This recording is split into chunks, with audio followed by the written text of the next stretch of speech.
Breeze Online TV, the world comes to you. Tarehe 13 mpaka 15 Novemba 2019 Baraza Kuu la Uongozi la Taifa limekutana katika kikao chake cha kawaida kwa mujibu wa katiba ya Civic United Front Capital Coalition. Baraza Kuu lilijadili na kufanyia maazimio ajenda 9 zilizowasilishwa na Kamati ya Utendaji ya Taifa na kufikia maazimio yafuatayo. Kuhusu uchaguzi wa serikali za mitaa wa Novemba 24, 2019. Baraza Kuu limeagiza Kamati ya Utendaji ya Taifa kuwasiliana na viongozi wa dini na wadau wengine nchini kujadili hatima ya taifa letu. Msimamo wetu tulishautoa baada ya kikao cha Baraza Kuu cha dharura ambacho kilikutana tarehe 11 na 12 nadhani Novemba 2019. Kuhusu hali ya furaha nchini, Baraza Kuu linawapa pole wa Tanzania kwa maisha magumu yasiyokuwa na furaha.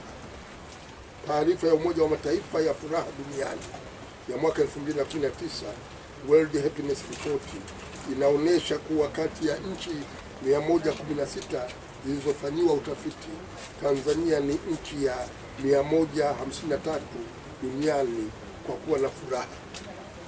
Taarifa ya furaha duniani inaonyesha unyonge na kunyong'onyea kwa Watanzania kumekuwa kunaongezeka miaka ya awamu hii ya 5. Mwaka 2012 Tanzania ilikuwa ya 8 kutoka chini na ilipata alama 4.01. Mwaka 2018 imekuwa ya 4 kutoka chini na imepata alama 3.4. Bila shaka ubakwaji wa demokrasia katika uchaguzi wa serikali za mitaa utaongeza huzuni na ukosefu wa furaha kwa Watanzania wengi. Baraza Kuu linaamini kuwa ili Watanzania wapate furaha ni muhimu kuongeza ajira, kukuza uchumi wenye manufaa kwa wananchi wote, kuboresha afya, kuwa na lishe bora na ya kutosha, na kuwa na elimu bora na mfumo wa kujifunza katika maisha yako yote kama Mtanzania, na vile vile kuwa na makazi bora, maji safi na salama na mazingira bora ya kuishi. Ujenzi wa demokrasia ya kweli unaowashirikisha wananchi katika maamuzi yanayogusa maisha yao kutawaongezea furaha wa Tanzania. Kuhusu hali ya uchumi, Baraza Kuu limebaini pamoja na Waziri wa Fedha wa Uchumi kueleza kuwa pato la taifa linatarajiwa kukua kwa 7.1% mwaka 2019 ukilinganisha na 7% mwaka 2018. Wananchi wengi hawaamini kama uchumi unakuwa kwa kasi hiyo. Wanaona hali ya maisha inazidi kuwa ngumu. Vyuma vimekaza, biashara haitoki. Na kwa sasa wateja wengi wanaeleza kwamba biashara zao zimekuwa ngumu. Hata nyumba za National Housing Corporation ambazo zilikuwa zamani zinagombewa, lakini hivi sasa nyumba hizo zina nafasi mpaka shirika la nyumba linatangaza taarifa zake kwenye magazeti na mitao ya kijamii. Wafanyabiashara wakubwa na wadogo wanalalamika biashara nyingi zimefungwa na mzunguko wa fedha umepungua. Baraza Kuu linafahamu kuwa ongezeko la ujazo wa fedha umepungua katika kipindi cha awamu ya 5. Takwimu za Benki Kuu zinaonyesha kasi ya ongezeko la ujazo wa fedha za msingi umepungua kutoka 15.6 mwaka 2015 na kufikia 0.3 mwaka 2016, 1.5 mwaka 2017 na 0.6 mwaka 2018. Ujazi wa fedha ikiwemo fedha zinazozunguka katika uchumi, kwa Kiingereza wanasema money in circulation, kwamba zimekuwa haziongezeki katika kipindi cha miaka 3-4 iliyopita ukilinganisha na ongezeko la 15% mwaka 2015. Hakuna jambo jepesi kama kuongeza ujazo wa fedha za msingi. Benki Kuu inaweza kuongeza ujazo wa fedha kwa kununua amana za serikali. Mfumuko wa bei ni mdogo, wastani wa chini ya 4% kwa takriban miezi 11 iliyopita. Baraza Kuu linaishauri serikali kuongeza kasi ya ongezeko la fedha za msingi ili kuweza kuchochea ukuaji wa shughuli za kiuchumi na biashara ndani ya uchumi wetu, na hivyo kuweza kuongeza ajira kwa vijana wetu. Baraza Kuu limefahamishwa kuwa wataalamu wa Benki ya Dunia wanakadiria kuwa pato la taifa lilikuwa kwa 5.2 na sio 7 kama takwimu za serikali zinavyoonyesha. Wataalamu hawa wanajenga hoja kuwa katika mwaka wa fedha wa 2017/18 mishahara halisi serikalini ilipungua kwa 5.3. Mikopo halisi ya sekta binafsi ilipungua kwa 2.9 na uagizaji halisi wa bidhaa kutoka nje ulipungua kwa 7.7. Katika mazingira haya ni vigumu kuamini kuwa pato la taifa limeongezeka kwa 7%. Isitoshe, ukuaji wa uchumi katika nchi zinazoendelea huambatana na kuongezeka kwa bidhaa zinazouzwa nje ya nchi. Uuzaji wa bidhaa nchi za nje ambao sio wa juu sana umepungua. Mwaka 2018 Tanzania iliuza bidhaa zenye thamani ya dola bilioni 4.4 ukilinganisha na mauzo ya dola bilioni 5.9 mwaka 2012.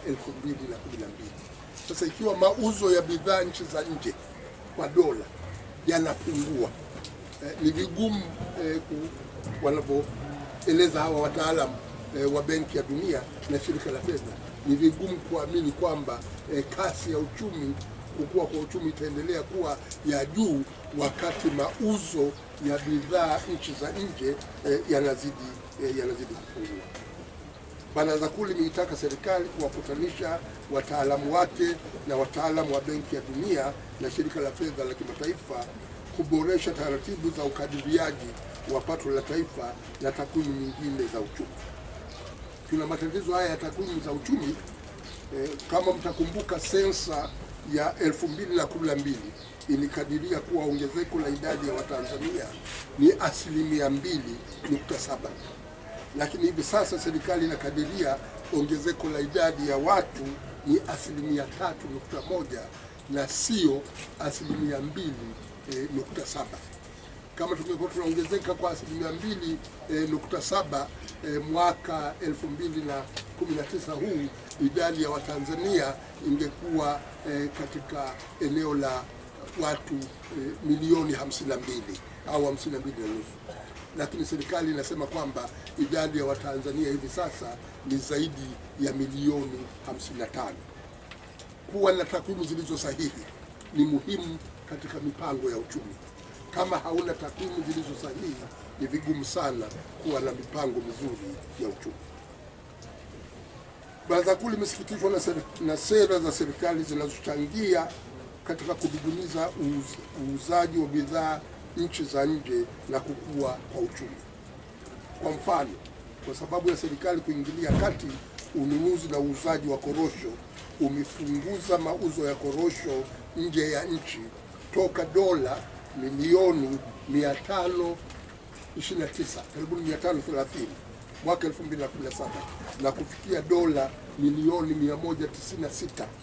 Toka 529 umepungua mpaka kufikia milioni 196 mwaka 2018.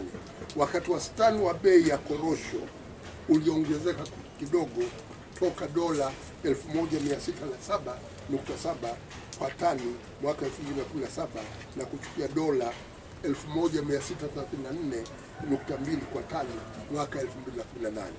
Na hizi takwimu zimo katika hali ya uchumi wa taifa. Takwimu zimetolewa na serikali, Wizara ya Fedha na Uchumi. Inaonyesha kwamba mauzo ya korosho yamepungua toka dola 529, karibuni dola 530 mwaka 2017 kufikia dola 196 mwaka 2018. Wakati bei imeongezeka kidogo. Kuna wakulima waliouza korosho na baadaye kurudishiwa korosho hizo kwa madai kwamba ziliharibika. Korosho hizo zimeharibika mikononi mwa serikali. Serikali ibebe mzigo huo. Wakulima wa korosho walipo jasho lao. Tujifunze, biashara haiwezi kuendeshwa kijeshi.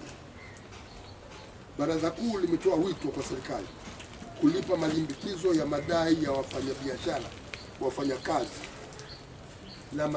na marejesho ya VAT dhidi ya serikali yanayochangia kupunguza mzunguko wa fedha. Serikali inadaiwa na watu ambao wanatoa huduma, na serikali inachelewa kuwalipa hao wanaotoa huduma na kuiuzia bidhaa. Wapo pia hata makandarasi wanaojenga barabara ambao wamechelewa kulipwa. Sasa hao wanapochelewa kulipwa, maana yake na wao wanashindwa kuwalipa watu ambao wamenunua bidhaa au wamepata huduma au wafanyakazi wao. Kwa hiyo unapunguza mzunguko wa fedha ndani ya uchumi na kufanya utaratibu wa shughuli za kiuchumi kuweza kuzorota na kupunguza ajira kwa vijana wetu.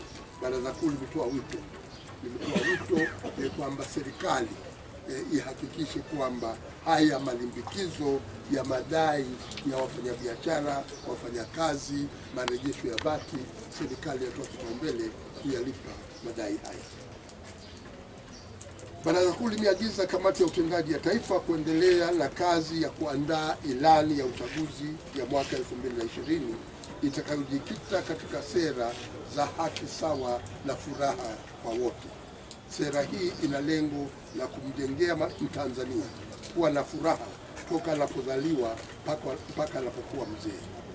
Chanzo kikuu cha maendeleo ni kukuza uchumi na uwekezaji kwenye rasilimali watu. Afya, elimu na ujuzi wa watu ni lengo la kufurahia maisha, lakini pia ni nyenzo ya kukuza uchumi na kuongeza kipato. Teknolojia inabadilika na inabadili soko la ajira. Kazi nyingi hivi sasa zinaweza kufanywa na robot. Kuna teknolojia kwa Kiingereza wanaita artificial intelligence, ambayo kwa kutumia kompyuta mashine zinaweza zikatengenezwa ambazo zinafanya kazi ambazo zilikuwa zinafanywa kazi hizo zinafanywa na raia. Kwa mfano Marekani hivi sasa kuna viwanda vya nguo ambavyo haviajiri watu, vinachambua pamba, vinatengeneza nguo, lakini ni robot. Ni vyuma vinatembea humo, vinatengeneza utaratibu wote. Kiwanda ambacho kilikuwa kina ajiri watu 3,000 4,000 kina watu labda 50 ndio wanaoshughulikia zile mashine ambazo zinazofanya kazi. Kwa teknolojia inabadilika. Kwa hiyo uwekezaji kwenye elimu na kuwafanya vijana wetu waweze kuendelea kujifunza katika maisha yao yote ni muhimu sana. Benki ya Dunia imefanya utafiti kuhusu rasilimali watu, na Tanzania wanakadiria kwamba kwa Tanzania vijana wa Tanzania wanaweza uzalishaji wao utakuwa kama ni 40% ya uzalishaji ambao wangeweza kukamilisha kama wangepata elimu bora na wangekuwa na afya njema. Lakini kwa sababu vijana wetu hawapati elimu bora, hawapati afya njema, wengine hawapati lishe bora, kwa hiyo wanadumaa, matokeo yake kwamba watafikia tu 40% ya uwezo wao, ambapo tungewekeza kwenye rasilimali watu, vijana hawa wengefikia 80%, 90% ya uwezo wao. Kwa hiyo swala Baraza Kuu limesisitiza sana swala zima la uwekezaji kwenye rasilimali watu. Pia Baraza Kuu limejadili makazi ya polisi. Baraza Kuu limekumbusha kuwa tangu mwaka 1995 chama cha CUF kimetoa wito kwa serikali kuwajengea polisi makazi bora. Hususan CUF ililaani kuwepo na nyumba za polisi za full suit, kwamba unakuta ni za bati na imewezekwa bati. Ikiwa baridi ni balaa, ikiwa joto unaungua. Na hizi nyumba zilikuwa nyingi sana, tulipigia kelele sana. Kwa bahati kilio hicho kilisikilizwa. Nyumba za polisi zimeanza kuboreshwa kwa muda. Haidhuru kasi ya kuboresha nyumba hizi haikidhi mahitaji. Hata hivyo, Baraza Kuu linasikitishwa kuona nyumba mpya za polisi zilizomalizika kujengwa zaidi ya miaka 2 iliyopita zilizoko Kilongawima na Mikocheni hapa Dar es Salaam hazijahamiwa mpaka hivi sasa. Na huenda pia nyumba kama hizo labda ziko katika maeneo mengine. Baraza Kuu linatoa wito kwa serikali kuwaruhusu polisi kuhamia kwenye nyumba hizo mara moja, kwa kuwa nyumba hizo zimekamilika. Kama kuna matatizo mengine, serikali inaweza kuyashughulikia wakati nyumba hizo zinatumika kuwahifadhi polisi wetu. Kuhusu haki za binadamu, Baraza Kuu lina taarifa kuwa serikali inachunguza mahabusu waliowekwa ndani kwa muda mrefu kwa kubambikiziwa kesi na kuamua kuwaachia huru. Baraza Kuu limeishauri serikali kutumia utaratibu huo kuwaachia huru mashehe waliowekwa ndani kwa miaka 7 hivi sasa na ambao kesi zao zinasuasua mahakamani. Aidha, Baraza Kuu limemuomba Rais Magufuli kuwaachia akina Sheikh Mselem, Sheikh Faridi na wenzao ili waweze kuungana na familia zao. Baraza Kuu limeitaka serikali kuacha utaratibu wa kuwakamata, kubambikizia kesi baadhi ya wanachama wetu waliochukua fomu na kuwa wagombea wa serikali za mitaa katika wilaya mbalimbali hapa nchini. Vile vile, Baraza Kuu liliguswa na yaliyomo ndani ya kitabu cha Rais mstaafu wa awamu ya 3 Benjamin William Mkapa, ikiwemo uhitaji wa tume huru ya uchaguzi kusuluhisha kwake kadhia ya mauaji ya tarehe 26-27 Januari 2001. Ili kuthibitisha alichokisema katika kitabu chake anakiamini kwa dhati, Baraza Kuu linamtaka Mheshimiwa Mkapa aungane na chama cha wananchi kafu kuhimiza utekelezaji wa mapendekezo ya tume ya Brigadia Jenerali Mbita, ikiwemo kuwalipa fidia waathirika wa matukio ya Januari 2001. Baada ya matukio hayo na baada ya kufikia muafaka wa kwanza Oktoba 2001, Rais Mkapa aliunda tume iliyoongozwa na marehemu Brigadia Jenerali Hashim Mbita, na tume hiyo ilitoa taarifa yake, ilitoa ripoti yake, na katika mapendekezo yake ilikuwa ni pamoja na waathirika wa matukio ya tarehe 26-27 Januari waweze kulipwa fidia na serikali. Na nakumbuka hata mimi niliitwa na jopo la madaktari kuweza kutazama maumivu niliyoyapata. Wakanipima mkono wangu ulipovunjwa na kipigo nilichokipata, wakawa wanaandika. Lakini toka wamefanya hivyo bado sijapata taarifa yoyote ile. Na vile vile saa yangu iliporwa na polisi mwaka 2001. Nilikuwa kila sana wakumbusha wenye saa hiyo IGP, hebu tazame kwenye kambi kama saa yangu bado ipo, waweze pia kunirejeshea saa yangu. Mwisho, Baraza Kuu la Uongozi la Taifa linatoa shukurani kwa wanachama waliojitokeza kuweka nia kugombea nafasi za uongozi katika serikali za mitaa. Linawataka wanachama wote wasikatishwe tamaa yaliyotokea katika mchakato wa uchaguzi wa serikali za mitaa, bali tuongeze nguvu katika ujenzi wa chama, kuimarisha matawi ya chama katika maeneo yote, tokea vitongoji vyote, vijiji vyote na mitaa yote, na vile vile kusimama imara kuungana na chama cha CUF kudai tume huru ya uchaguzi na katiba mpya.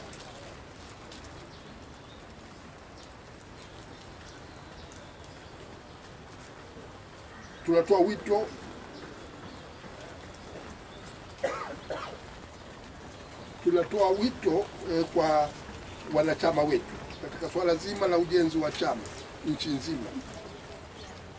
Huo ndio utakaotuhakikishia mpango uliotumiwa kuengua wagombea kwenye uchaguzi wa serikali za mitaa hautafanikiwa katika uchaguzi mkuu wa madiwani, wawakilishi wa bunge, rais wa Zanzibar na rais wa Jamhuri ya Muungano wa Tanzania mwaka 2020.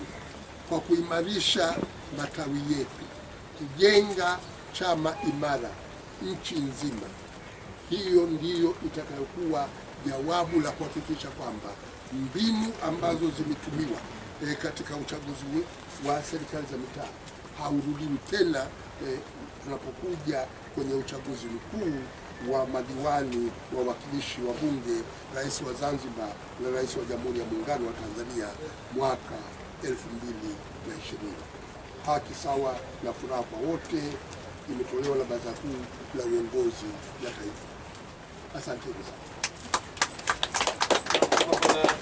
Kupata habari mbalimbali zinazojiri kila kona ya dunia, tafadhali subscribe, like na ucomment. Breeze Online TV.